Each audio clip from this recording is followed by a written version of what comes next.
Hello guys, আজকে আমরা ঘুরতে বেরিয়েছি। ওহো, এই পিছনের বাইকগুলো না এত ডিস্টার্ব করে, একটু সামনের মানুষগুলোকে কথা বলতে বা কিছু করতে দেয় না। এই যে দেখছো আমি তোমাদের সাথে কথা বলছি আর পিছন দিক থেকে শুধু লাইট মারতে যাচ্ছে। ওদের কি সমস্যা আমি জানি না। যাই হোক, ওদের কথা আমি বাদই দিলাম। তো আমরা তিনজন এখন বেরিয়ে পড়েছি কোথায় বলো তো?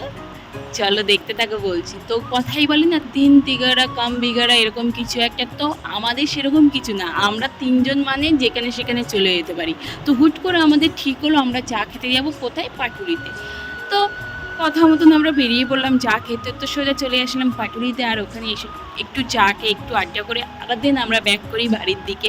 তো আসার পথে রাতের খাবারটাও আমরা নিয়ে নিলাম আর সোজা ওখান থেকে চলে আসলাম বাড়িতে। আর এইদিকে দিদি বাড়ি এসে হাত মুখ দিয়ে খাবার বাড়তে শুরু করে দিয়েছে, কারণ রাত অনেক হয়ে গেছে, খেতে তো হবে। আর এইদিকে আমাদের রাতে ছিল কি এটাকে, হ্যাঁ, রুমালি রুটি আর চিকেন কাবাব। আর যেহেতু দিদি মানে রুমালি রুটি খাবে না, এই জন্য ওর জন্য ছিল রাতে ভাত আর চিকেন। তো আজকের ভিডিওটা এই পর্যন্ত। ভালো লাগলে অবশ্যই লাইক কমেন্ট করে দিও। দেখা হচ্ছে তোমাদের সাথে পরের একটা ভিডিও। টাটা।